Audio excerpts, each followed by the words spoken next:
Excellent. I, Mata Convenient Timing Nui, have finally landed.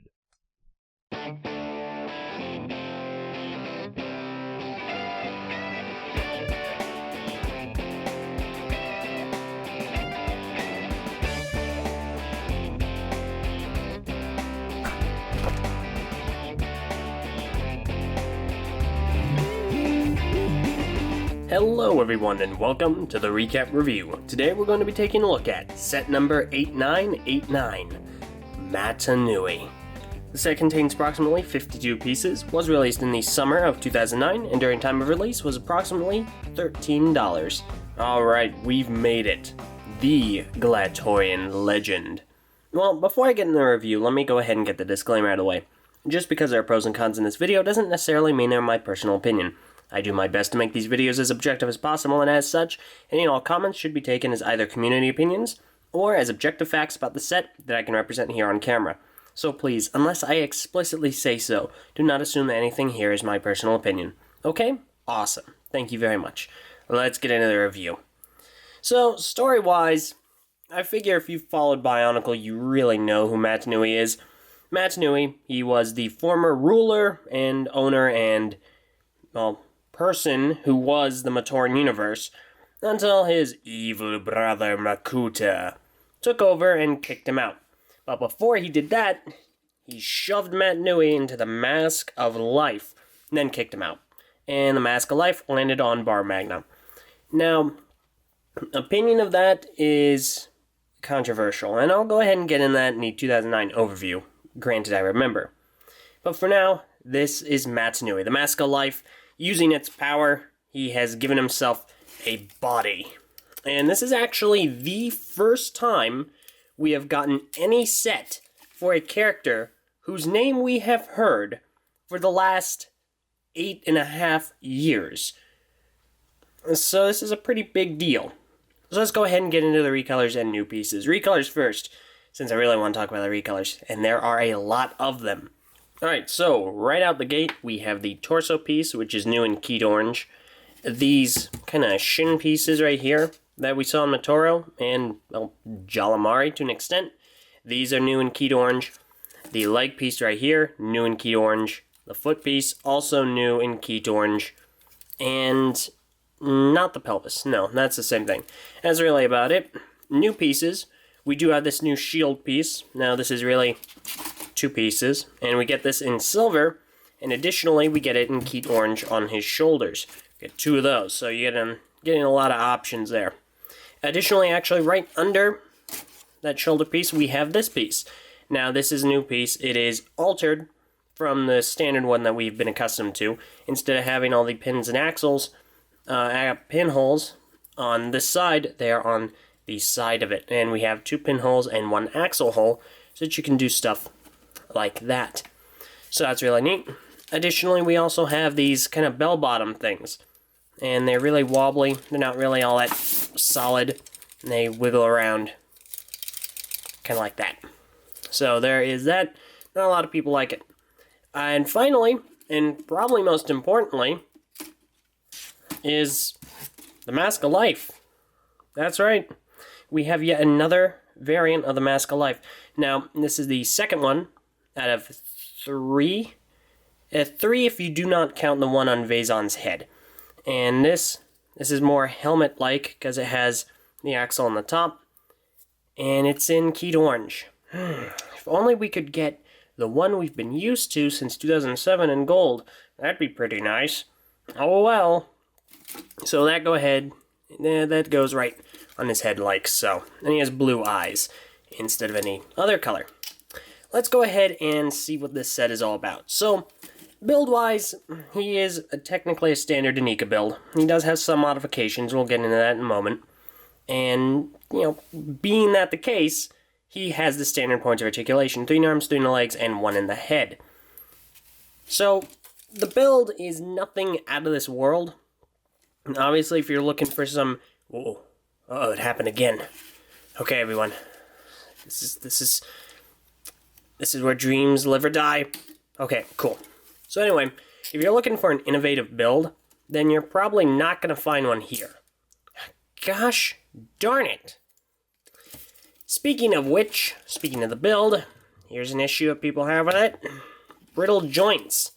Because that, ladies and gentlemen, on camera, that's right, right here, has cracked. You can probably see that. So the joints are brittle and pretty much not usable. If you do use them, you're going to only get a few uses out of them. So there is that. Color scheme-wise, fairly consistent actually. The only real outliers would be the red axles right here and the one blue pin right here. Now, real quick, there is this counter on the back. I will go ahead and explain what that is in the 2009 overview because it ties into a game which uses the counters in the Zamor launchers. And there I go calling them Zamor launchers when they're Thornax launchers. And speaking of which, let's get in that. So functionality, we do have that counter, the articulation, which is good, and the Thornax launcher. This is a fruit in the story that explodes. Fires like that, and it just goes absolutely everywhere because it is kind of flexible. So there is that. Now, people really generally do like his look. The color scheme, like I said, it's consistent. It's a little bit of silver, keyed orange, and black. And people do like it. It is solid, it's consistent, it's good. However, we've known that, at least in a prototype stage, he was meant to be gold and white. And to be honest, the keyed orange it's supposed to be gold. Like you see it in Legend Reborn, you hear about it in the books and whatnot, it's gold. So, there is that. However, it's really just keyed orange. One thing that people really do like is that his eyes are blue. It contrasts very nicely with the rest of the set. It gives him a much more approachable feel, and it feels strong and powerful. Something that people do and don't like would be the shield. And you see, Matanui kind of doesn't have a set aesthetic. Obviously enough, he has, a very detailed look. He doesn't look like the other Glatorian, especially not with the Mask of Life, because it's a lot more detailed and it's a lot smaller than the other Glatorian helmets. And the closest you could say he has would be kind of like a beetle, Scareback's beetle motif because of the shield piece. And this is a Scareback shield. This is Click. Or at least this is supposed to be Click.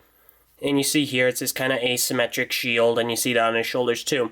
The issue that people have with the shoulder pieces and the shield piece are that, the shield, first of all, is not a really good shield. A shield is supposed to protect you. It's supposed to be able to block things.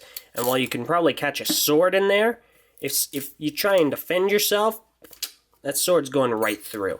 You are dead. And as far as the shoulders are concerned, well, they occasionally will clash. See, like so. And, well, they kind of get around the head. Kind of like this, as you can see right there. So trying to extend them like so, kind of looks a bit like that. All the other articulation is generally fine. Another issue that people have, and this is rather severe for Matanui, would be his proportions. You see, his upper legs are shorter than most, and because of that, well, you can see here, that's touching the ground. That's going all the way to the ground, so he cannot extend his arm all the way. The shield, it's fine, but with the Thornax launcher, it goes all the way to the ground. So his proportions are kind of weird. His arms are really, really long. And that's an issue people have generally with a lot of the sets of this year. So there is that. Additionally, people have issue with these back here. Now, the alternative to what these would have been just axles sticking out. So it's a decent compromise. Because you can't put anything in there, because then they just flop out and whatnot. So they had to do it like this. People don't like that it sticks out. It's a color that isn't really native to Matanui. One could make the argument, well, it's like gray. It's just a slightly off shade of silver. However, that was a point of contention. Additionally, you do have that issue. It's about as far as a leg will go out. And people may not be happy about that. However, again, standard Inika build, so the articulation is generally decent. A couple other things, people don't really like these things here because they wobble and wiggle around a whole lot, and they make a lot of noise, and posing can be a little bit difficult at times.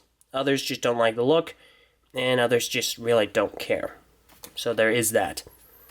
And finally, the aesthetic. Now, people really don't mind the aesthetic. There are a lot that actually like it, and I have heard some that don't like the Mask of Life because it doesn't match any of the other aesthetics from the Glatorian, because the Glatorian, they have very large, wide, smooth helmets, and Matanui comes in here, he's very detailed. Now, on the other hand, I know a lot of people really, really like this variant of the Mask of Life, because it's smaller, it's more compact, but it keeps all that great detail that you saw in the Mask of Life from 2008. With really one of the only issues that people have with it being it's keyed orange and it's really, really small. So that really about sums it up. That is Matanui, the Glatorian legend. What do you guys think? Do you like Matanui? Do you not like Matanui? Do you prefer the quote-unquote other member of the Sand Tribe, since there's no other Sand Tribe member, it's just Matanui? Feel free to let me know either in the comments below or on the TTV message boards at board.ttvpodcast.com. Thank you all very much for watching, and join me next time when I look over the first vehicle, the Sendox V1.